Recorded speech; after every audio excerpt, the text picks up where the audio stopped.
Hello students, आशा करता हूँ आप सब बहुत अच्छे होंगे और अच्छे से पढ़ रहे होंगे।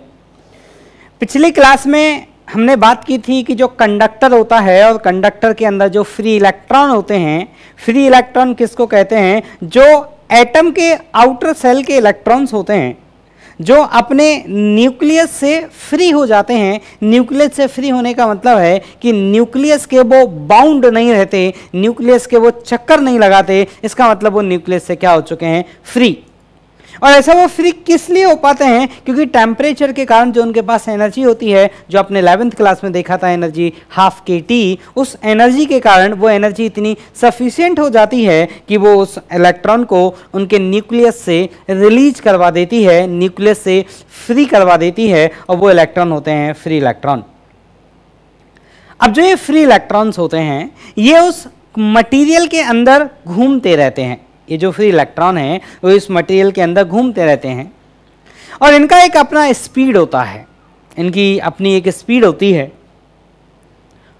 और इनकी जो स्पीड होती है उसकी वैल्यू मैंने पिछली क्लास में आपको लिखी थी, आरएमएस वैल्यू, और जो स्पीड आया था वो भी 10⁵ मीटर पर सेकंड का ऑर्डर का स्पीड आया था। मतलब स्पीड बहुत ज़्यादा होती है, लाइट की स्पीड के बराबर नहीं है, लेकिन फिर भी 10⁵ मीटर पर सेकंड आप समझ रहे हैं, मतलब 10,000 हुआ ना, ठीक है। तो 10⁵ मीटर पर सेकंड मतलब बहुत ज़्यादा स्पीड है। लाइट की स्पीड के बराबर नहीं है, लेकिन फिर भी बहुत लार्ज है। अब हम क्या करेंगे, तो आप अगर इसको विजुलाइज करना चाहें तो आप ऐसे विजुलाइज कर सकते हैं कि मटेरियल के अंदर ऐसे रैंडम इधर उधर और बहुत फास्ट ऐसे इधर उधर पूरे वॉल्यूम में इलेक्ट्रॉन्स घूम रहे हैं, पूरे वॉल्यूम में, एंड नेट कोई डिस्प्लेसमेंट नहीं है। जैसे अगर मैं इसको एक कंडक्टर मानूं और इस कंडक्टर के इस मोहल्ले के जो फ्री इलेक्ट्रॉन है, ऐसा कभी नहीं देखने को मिलेगा कि ये मोहल्ला खाली हो गया और इधर के सारे फ्री इलेक्ट्रॉन इधर चले गए, ऐसा नहीं है। हमेशा हर जगह नेट चार्ज 0 ही बना हुआ है और यहां के वॉल्यूम का नेट डिस्प्लेसमेंट नहीं है, इस वॉल्यूम के फ्री इलेक्ट्रॉन्स का नेट डिस्प्लेसमेंट नहीं है। अगर इधर वाले इधर जाते भी हैं तो इधर वाले इधर आ जाते हैं, तो इस वॉल्यूम में हमेशा चार्ज बना रहता है और ये पूरा मटेरियल न्यूट्रल है ऑलवेज। अब क्या होता है, हम लोग एक एक्सटर्नल फील्ड अप्लाई करते हैं। हम लोग क्या करते हैं, एक एक्सटर्नल फील्ड अप्लाई करते हैं। किसके अंदर? कंडक्टर के अंदर, ठीक। तो देखिए, मान लीजिए ये एक कंडक्टर है,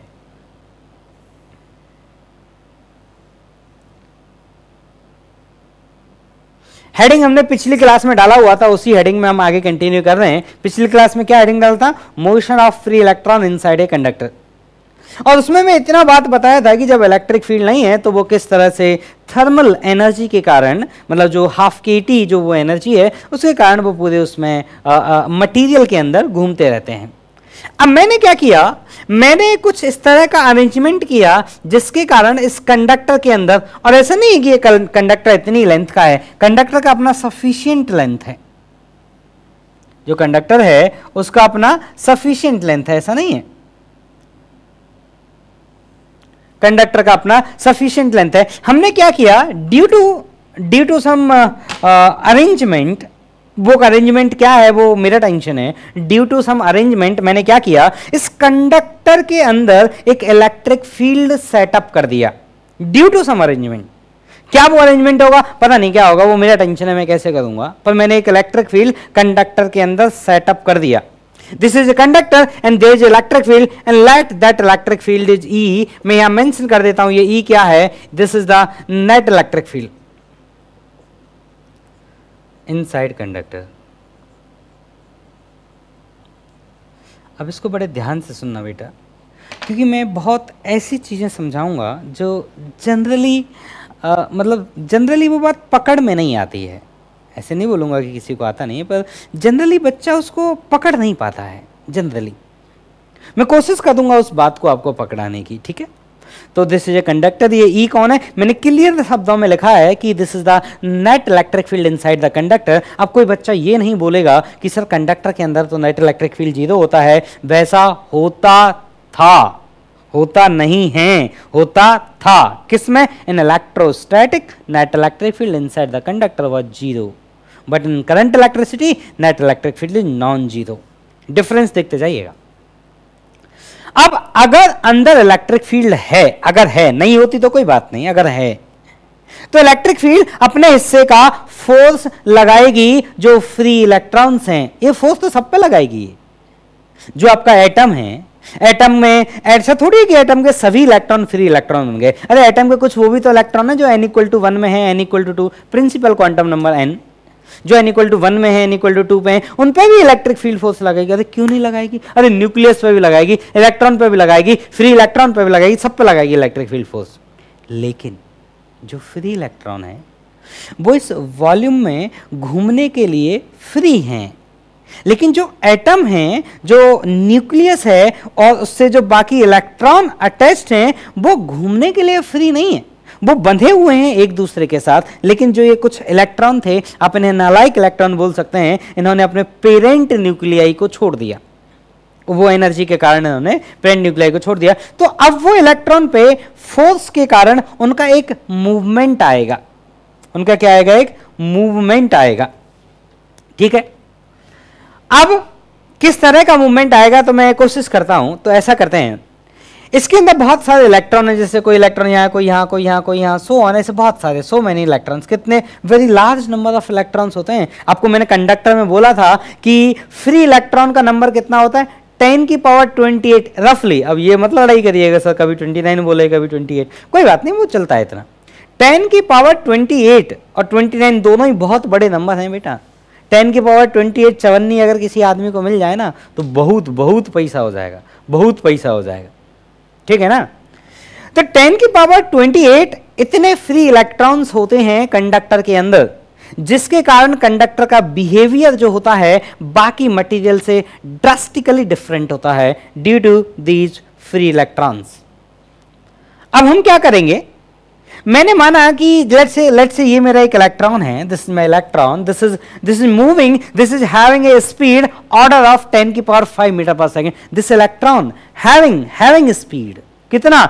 10⁵ metre per second, 10⁵ metre per second, बहुत लार्ज। अब इस पे इलेक्ट्रिक फील्ड फोर्स लगाएगी। देखिए फोर्स एक अलग चीज है और वेलोसिटी एक अलग चीज है। तो इलेक्ट्रिक फील्ड इलेक्ट्रॉन पर फोर्स लगाएगी, बिल्कुल लगाएगी। अब होगा क्या? ये इलेक्ट्रॉन जो हैं, ये इस मटेरियल के अंदर, जो ये मटेरियल है, जो प्रॉपर ये लैटिस बना हुआ है, इस लैटिस में ये इलेक्ट्रॉन टकराते रहते हैं।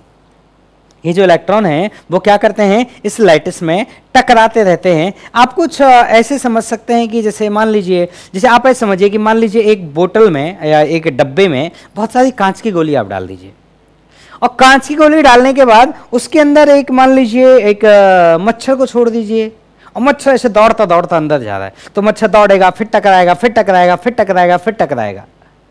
तो जो कांच की गोली है उसे समझें आप lattice, they are the atoms. और जो फ्री मच्छर है उसको समझें आप फ्री इलेक्ट्रॉन। तो मच्छर जाएगा दौड़ते, मान लीजिए मच्छर मरेगा नहीं, मजबूत मच्छर है, तो मच्छर कभी उस कांची गोली से टकराएगा, फिर उधर जाएगा, फिर उधर जाएगा, फिर उधर जाएगा, खूब टकराएगा, जी भर के टकराएगा। यही हालात हैं इन इलेक्ट्रॉन्स के। ये लैटिस के अंदर खूब टक्कर करते हैं, जी भर के टक्कर करते हैं। ठीक। अब एक रेसनिक हेरेडे एक बुक आती है फिजिक्स की, उसमें एक स्टेटमेंट लिखा हुआ था, जनरल नॉलेज का स्टेटमेंट है, मैंने पढ़ा था, मैं आपको बता देता हूं कि कोलिजन, बड़े ध्यान से सुनना इस स्टेटमेंट को, मैंने भी सुना था, बहुत अच्छा लगा था, बहुत मतलब इंफॉर्मेटिव है, और ऐसी इंफॉर्मेशन है जो कॉमनली अवेलेबल नहीं होती। ठीक है ना? लेकिन बुक में लिखा हुआ है, और रेसनिक हेरेडे एक इज्जतदार बुक है, तो उसकी बात को भरोसा किया जा सकता है। तो जो इलेक्ट्रॉन्स होते हैं, ये जो फ्री इलेक्ट्रॉन्स होते हैं, इनके आपस में कोलिजन बहुत रेयर होते हैं। Collision between electron themselves are very rare। ये मैंने मेरे व्हाट्सएप स्टेटस में भी लगाया कई सालों से। तो इलेक्ट्रॉन के जो कोलिजन होते हैं आपस में, दे आर वेरी रेयर। और इलेक्ट्रॉन के कोलिजन जब होते ही नहीं है, तो ये जो इनके कोलिजन है, इससे उसकी कोई भी इलेक्ट्रिकल प्रॉपर्टी को फर्क नहीं पड़ेगा। क्यों? क्योंकि कोलिजन बहुत रेयरली होते हैं, ठीक है ना। तो ऐसे याद रखते हैं कि collisions are very rare and they affect very very small, थोड़ा बहुत इफेक्ट करते हैं, आप उसे इग्नोर करें तो भी चलेगा। मतलब वो इलेक्ट्रिकल प्रॉपर्टीज को बहुत ज्यादा अफेक्ट नहीं करते। कौन? कोलिजन बिटवीन इलेक्ट्रॉन्स, क्योंकि वो होती ही बहुत रेयर है।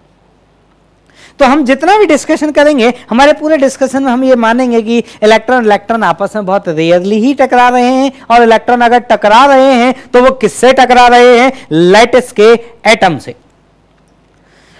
तो हमारा इलेक्ट्रॉन है, इलेक्ट्रॉन पे इलेक्ट्रिक फील्ड का फोर्स लग रहा है, जिसके कारण इलेक्ट्रॉन का एक एक्सेलरेशन होगा, और इलेक्ट्रॉन t1 टाइम के बाद टक्कर कर जाएगा, फिर चलेगा, फिर टक्कर कर जाएगा, फिर चलेगा, फिर टक्कर कर जाएगा, फिर चलेगा, फिर टक्कर कर जाएगा। और यही हालात सभी इलेक्ट्रॉन के लिए हैं। तो अगर मैं इलेक्ट्रॉन 1 के लिए एक क्वेश्चन लिखूं और मैंने माना इलेक्ट्रॉन 1 ने t1 टाइम में कोलिजन किया है, तो t1 टाइम के बाद इलेक्ट्रॉन 1 का वेलोसिटी v1 वेक्टर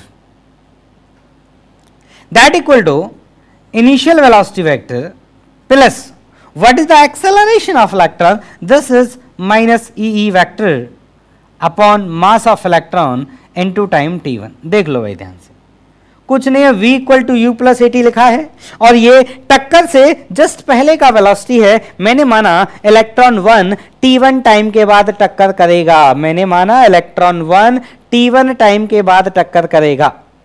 तो अगर इलेक्ट्रॉन 1 t1 टाइम के बाद टक्कर करेगा तो उसकी जो वेलोसिटी है टक्कर से जस्ट पहले, वो इतनी होगी। अब आगे की बात करें, एक इलेक्ट्रॉन 2 ले लेते हैं, और इलेक्ट्रॉन 2 पे फोर्स लग रहा है, और वो मान लेते हैं t2 टाइम बाद कोलाइड करेगा किसी एटम से, लैटिस के किसी एटम से वो कोलाइड करेगा t2 टाइम के बाद। तो उसके लिए क्या इक्वेशन लिखा जाएगा? v2 vector, this is the initial velocity vector, plus acceleration vector upon m into t2, and this is so on, this is so on।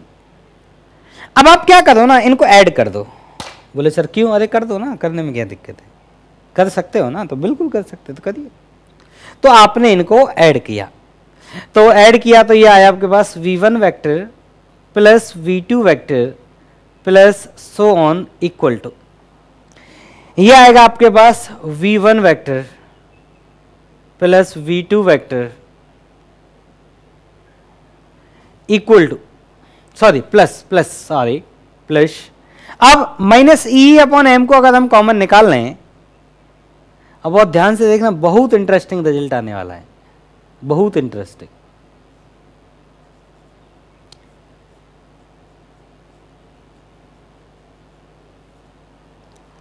बहुत ध्यान से सुनना, अभी जो आने जा रहा है और ये थोड़ी देर तक जो चलेगा, ये सबसे इंपॉर्टेंट चीज है इस चैप्टर की अंडरस्टैंडिंग के हिसाब से।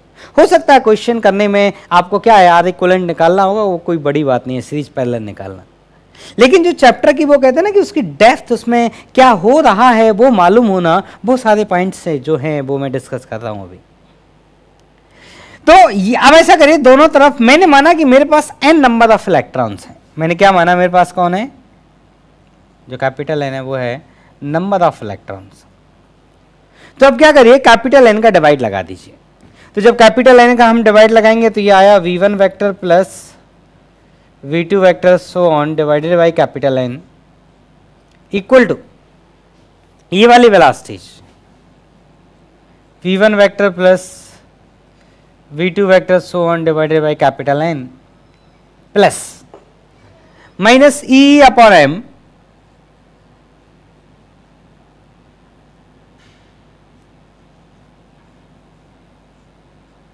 t1 plus t2 plus so on upon capital N।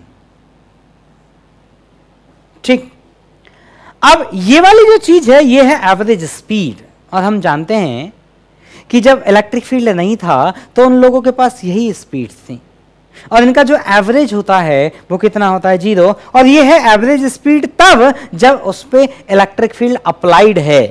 तो इसको मैं लिख देता हूं v average, that equal to, वो कौन आएगा, t1 t2 t3, इसने t1 टाइम बाद कोलिजन करी, इसने t2 टाइम बाद कोलिजन करी, किसी ने t3 टाइम बाद कोलिजन करी, and so on divided bye n, उसको बोलता है t एवरेज, उसको बोलता है tau.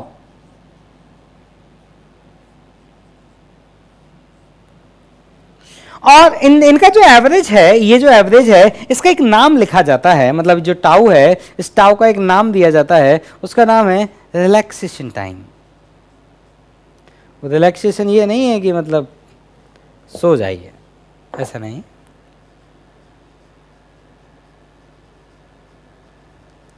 Relaxation time.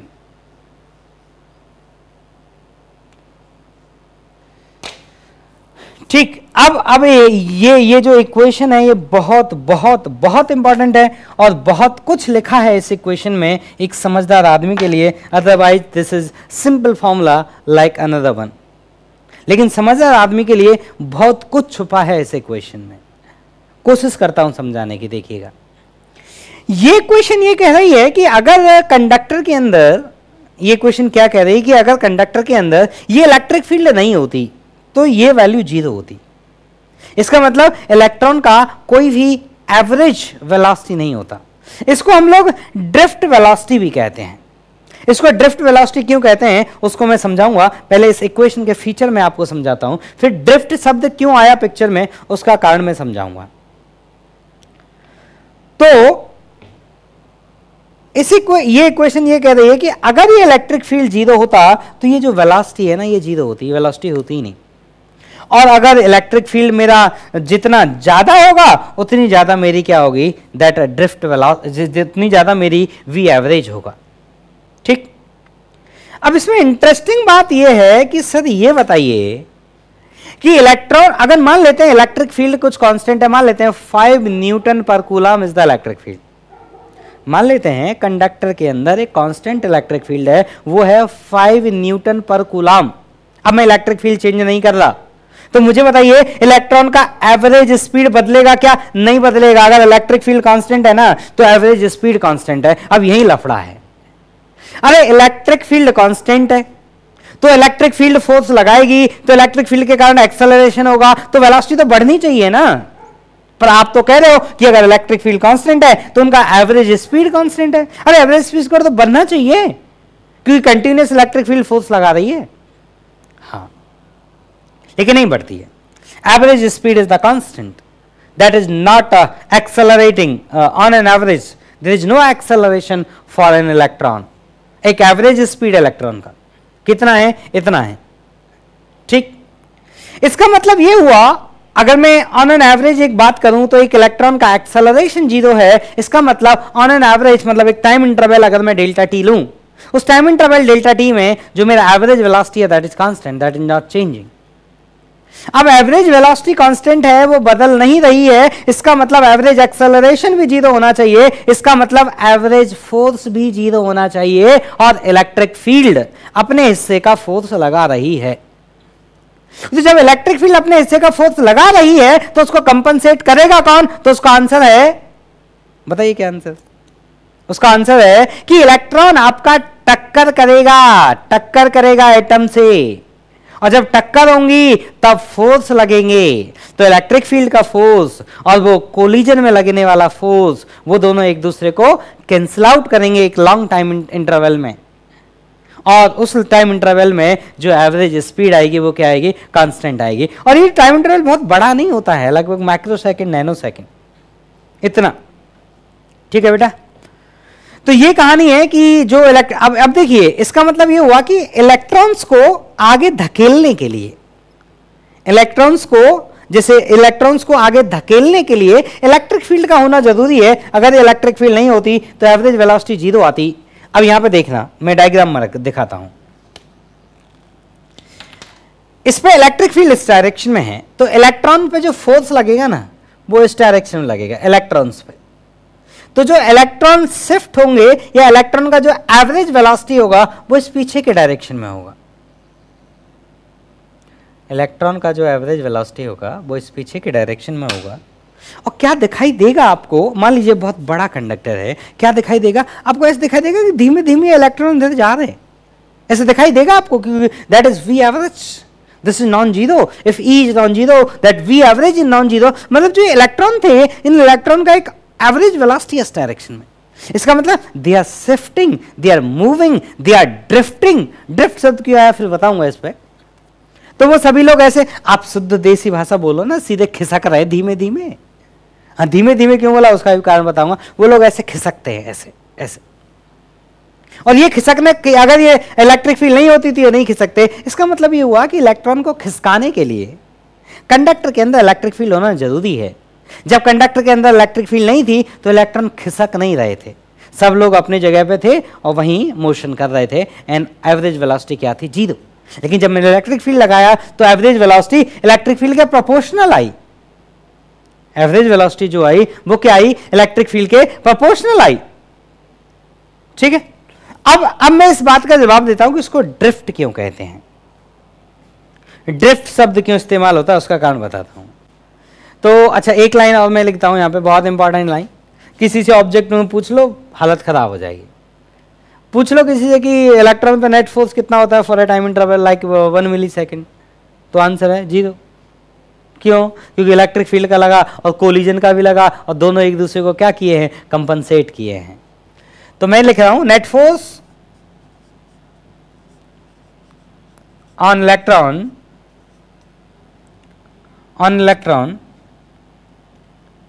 on an average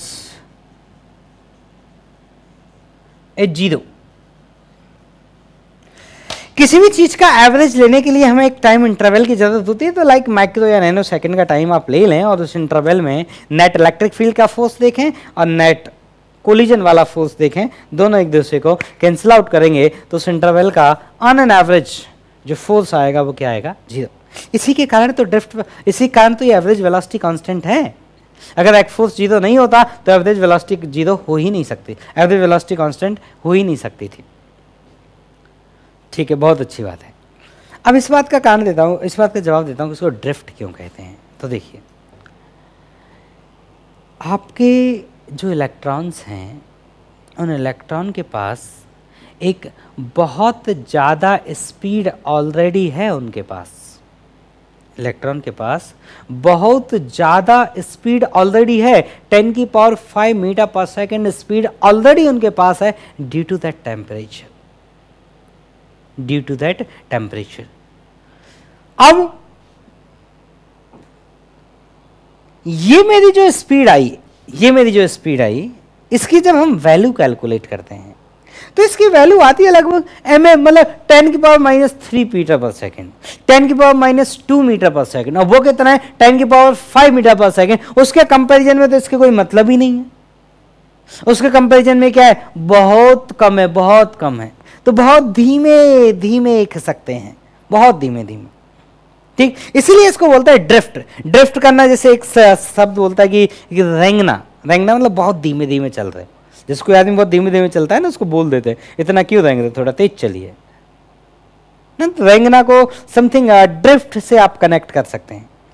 ठीक है ना। तो ड्रिफ्ट शब्द क्यों इस्तेमाल किया जाता है? क्योंकि इनके पास ऑलरेडी बहुत लार्ज वेलोसिटीज हैं, और लार्ज वेलोसिटी होने के बावजूद ये बहुत धीमे धीमे शिफ्ट कर रहे हैं, धीमे धीमे ड्रिफ्ट कर रहे हैं। इसका बहुत अच्छा सा एग्जाम्पल है कि मान लीजिए जब कोई बारात जाती है और मान लो पूरी बारात में सब लोग नाच रहे हैं A to Z, कोई नाचते हुए इधर जा रहा है, कोई इधर जा रहा है, कोई इधर जाता है, और आप दूर से बैठ के देखिए तो आपको लगेगा सब लोग मोशन कर रहे हैं, सब मोशन कर रहे हैं, लेकिन बारात बड़ी धीमे धीमे आगे बढ़ रही है।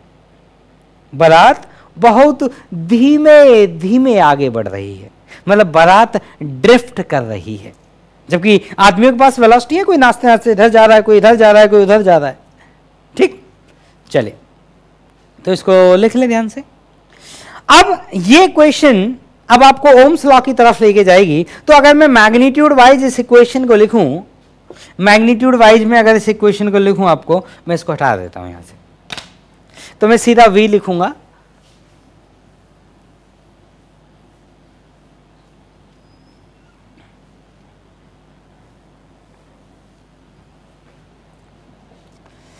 तो इसको मैं लिख भी देता हूं, this is called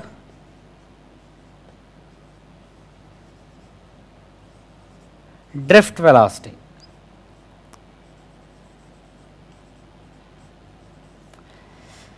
this is called drift velocity, इसको ड्रिफ्ट वेलोसिटी कहते हैं, या ड्रिफ्ट स्पीड बोल दो या ड्रिफ्ट वेलोसिटी बोल दो, जो आप बोल रहे हैं। अब तो V average that V drift या v मूवमेंट, जो आपको एक मूवमेंट दिखेगा वो इसी स्पीड के कारण दिखेगा। इलेक्ट्रॉन आपको एक जगह से दूसरी जगह जाते हुए दिखेंगे, वो इसी स्पीड के कारण दिखेंगे। इलेक्ट्रॉन का जो एक बल्क मोशन आ रहा है वो इसी के कारण है। तो that v equal to e upon m divided by tau. ये मास किसका है? इलेक्ट्रॉन का। अब आप इक्वेशन ऑफ करंट को याद करिए। इक्वेशन ऑफ करंट को जब आप याद करेंगे तो वो आएगा I equal to N e A v, n e A v. Equation of current लिखाए थे आपको कुछ दिन पहले, याद करिए उसको। अब मैं कह रहा हूं इस बी को उठा के ना इसमें पुट कर दो।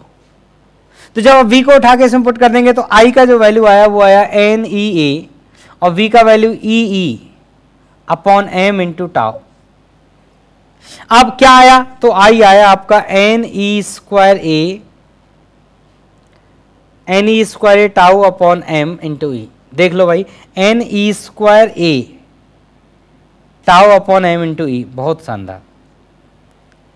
अब मैं कह रहा हूं कि मान लो जो मैंने कंडक्टर यहां लिया था, अभी तो नहीं है, कंडक्टर वाले बना सकते हैं, उस कंडक्टर के अंदर याद करो, उस कंडक्टर के अंदर मैंने नेट इलेक्ट्रिक फील्ड ई माना था। व्हाट वाज ई?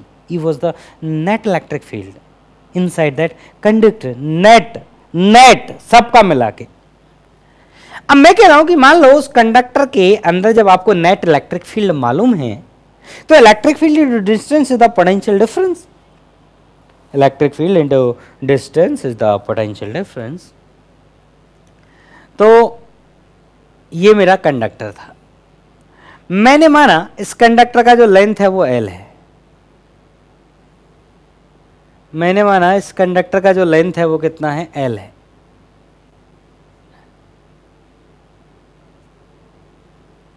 मैंने माना इस कंडक्टर का जो लेंथ है वो कितना है? L है। तो मैं कह रहा हूं जब इस कंडक्टर का लेंथ L है और इसके अंदर इलेक्ट्रिक फील्ड E है, तो यहां से यहां तक कि अगर पोटेंशियल डिफरेंस को मैं V बोलूं, V कौन है? Potential difference. V कौन है? Potential difference.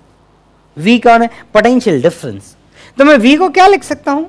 मैं V को लिख सकता हूं, चलो यहीं लिख देता हूं, V को मैं लिख सकता हूं electric field into that length. तो इलेक्ट्रिक फील्ड को वहां से क्या लिखा जा सकता है? V by L. तो यहां लिख दो V बाई एल। तो I इक्वल टू, अच्छा इलेक्ट्रिक फील्ड को V बाई एल रखने से पहले मैं एक चीज और बताता हूं आपको। एरिया को इधर ले आइए, I upon E, that equal to N E square tau upon M into ई।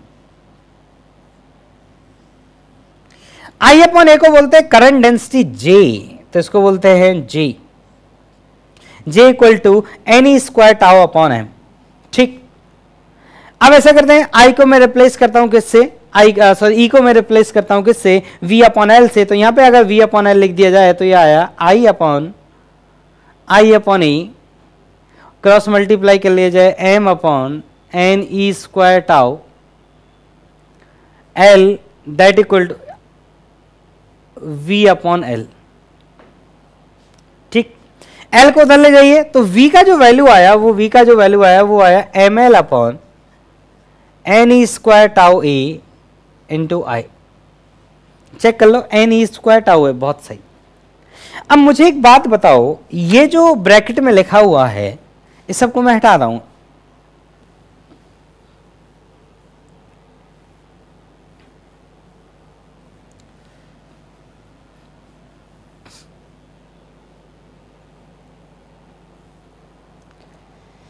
सुनना, अब मैं ये कह रहा हूं कि जो ये इक्वेशन निकल के आई, एक्चुअली अब हम ओम्स लॉ की तरफ बढ़ रहे हैं। मुझे बताइए इस इक्वेशन में V equal to M upon N E square tau into L upon A into I. मुझे एक बात बताइए, ये m जो है वो मास ऑफ इलेक्ट्रॉन है, तो मास ऑफ इलेक्ट्रॉन को दुनिया में किसी चीज से कोई मतलब नहीं है। ठीक, अब मैं मान लेता हूं कि मेरे पास कॉपर का वायर है, लेकिन मेरे पास कॉपर के दो वायर हैं, दोनों की लेंथ अलग अलग है, दोनों का एरिया अलग अलग है, लेकिन दोनों हैं कॉपर के। ठीक, तो दोनों के लिए m का वैल्यू सेम आएगा, दोनों के लिए स्मॉल n का वैल्यू सेम आएगा। स्मॉल n क्या था? याद करिए, ये था number of free electrons per unit volume. और जो इक्वेशन मैंने लिखी थी उसमें थे number of charge carrier per unit volume. तो हमारे कंडक्टर के अंदर जो चार्ज कैरियर होते हैं वो इलेक्ट्रॉन्स ही तो होते हैं। तो स्मॉल n कौन हुआ? Number of electrons per unit volume. अब बात आता है ई। अब देखो ई तो कौन है? इलेक्ट्रॉन का चार्ज है। अब चाहे वो कॉपर हो चाहे चांदी हो, ई तो ई रहेगा हमेशा। And tau, tau is the average time between collision. जो टाउ है बेटा वो क्या है? वो है average time between collision. Tau कौन है? Average time between collision which is called relaxation time. और ये भी मटेरियल की प्रॉपर्टी है। मतलब कॉपर की लेंथ कितनी है, कॉपर का एरिया कितना है, उस बात से कोई फर्क नहीं पड़ता। मतलब ये वाली value for one material doesn't depend on the shape and size of the material. For a material, for a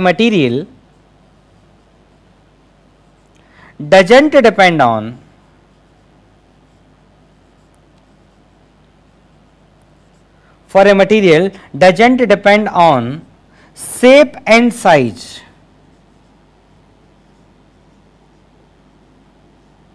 doesn't depend on shape and size of material.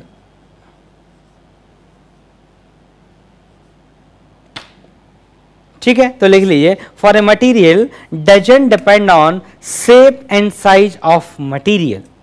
मतलब ये वाली जो वैल्यू है इसको सिर्फ इस बात से मतलब है कि मटीरियल कौन सा है, उस मटीरियल का शेप कैसा है, वो सिलिंड्रिकल है, वो स्फेरिकल है, उस बात से कोई मतलब नहीं है। वो मटीरियल की लेंथ कितनी है, उसका एरिया कितना है, इस बात से कोई मतलब नहीं है। This is the completely property of the material. This is called resistivity. इसको हम क्या बोलते हैं? Resistivity of the material, m upon n e square into tau. This is called resistivity.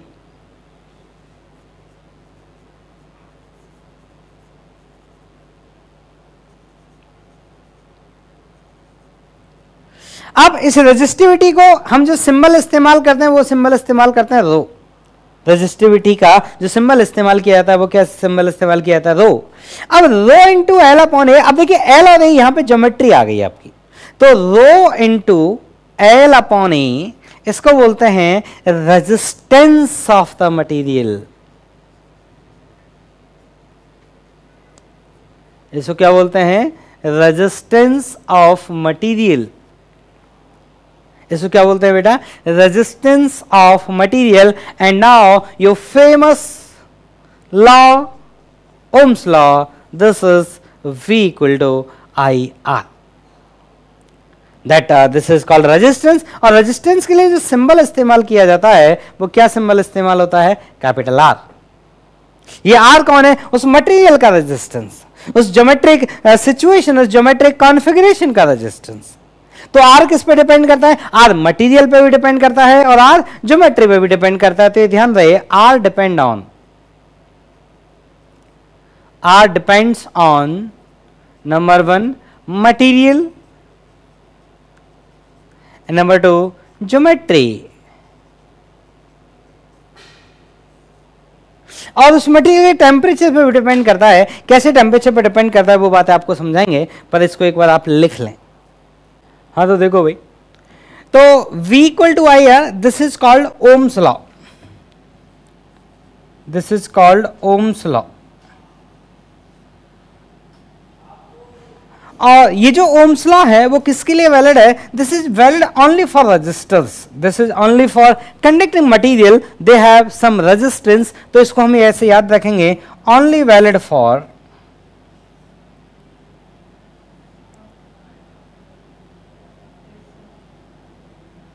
only valid for resistors। अगर आप ध्यान से देखें, मैं आपको कंडक्टर फिर से ड्रॉ करता हूं।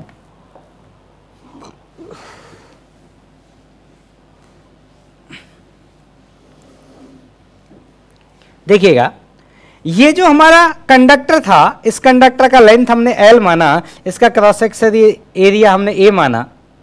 ये जो कंडक्टर है इसका लेंथ हमने L माना, इसका क्रॉस सेक्शन एरिया हमने A माना। और इसके अंदर जो नेट इलेक्ट्रिक फील्ड था वो इस डायरेक्शन में था, जिसके कारण इलेक्ट्रॉन इस डायरेक्शन में मोशन किए थे। और हम जानते हैं कि करंट का डायरेक्शन इलेक्ट्रॉन के मोशन के अपोजिट लिया जाएगा, बिकॉज इलेक्ट्रॉन्स नेगेटिवली चार्ज हैं, तो जो करंट होगा वो इस डायरेक्शन में होगा। अब आप ये जो डायरेक्शन है, इस डायरेक्शन को हम कैसे याद रखें? तो एक तो ये तरीका है कि करंट की डायरेक्शन वही होती है जो अंदर नेट इलेक्ट्रिक फील्ड का डायरेक्शन होता है। तो या तो आप ऐसे याद कर लीजिए, इसको मैं हटा रहा हूं। दो तरह से याद रखते हैं इसको। जो मैं पहला तरीका बोल रहा हूं ये आपको बहुत याद रहे, इसका उम्मीद थोड़ा कम है। दूसरा तरीका है जो आपको अधिकतर याद रहेगा, लेकिन इसको भी याद रखना, जब भी कोई अच्छा क्वेश्चन होगा ना, इसकी जरूरत पड़ेगी हमको। कौन सा पॉइंट मैं यहां बोल रहा हूं? करंट का डायरेक्शन, डायरेक्शन ऑफ करंट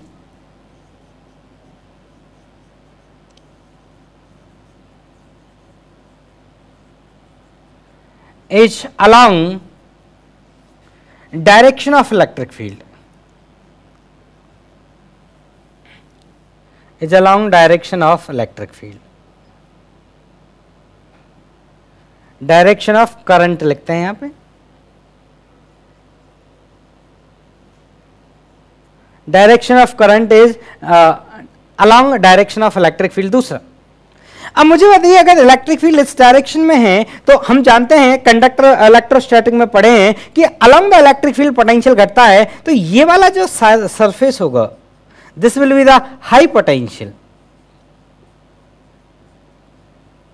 ये जो सरफेस होगी वो क्या होगी? High potential. और ये वाली जो सरफेस होगी वो होगी आपकी लो पोटेंशियल। तो ये साइड आपका हाई पोटेंशियल और ये साइड आपका लो पोटेंशियल। अब आपको जो सेकंड पॉइंट बोलने जा रहा हूं ना, क्योंकि ये आपने बचपन से सुना है, इसलिए सेकंड पॉइंट आपको बहुत ज्यादा याद रहेगा। ये मैंने पहली बार सुनाया है, ठीक है, लेकिन इसको भी ध्यान में रखिएगा जरूर। तो सेकंड पॉइंट है कि डायरेक्शन ऑफ करंट किधर होगा? Direction of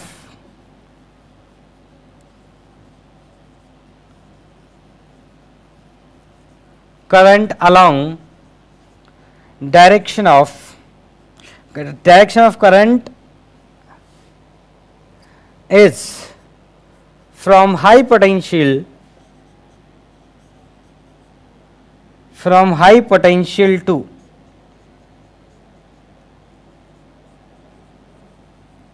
low potential.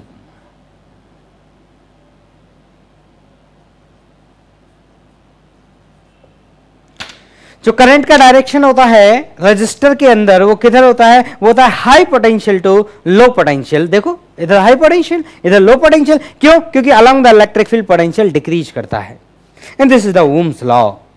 तो Ohm's law applicable for conductors जिनके पास कुछ रेजिस्टेंस होता है, और उस रेजिस्टेंस में, उस कंडक्टर में, उस मटेरियल में जो इलेक्ट्रिक फील्ड जिस डायरेक्शन में होती है उसी डायरेक्शन में करंट फ्लो होता है, या फिर current high potential to low potential flow होता है।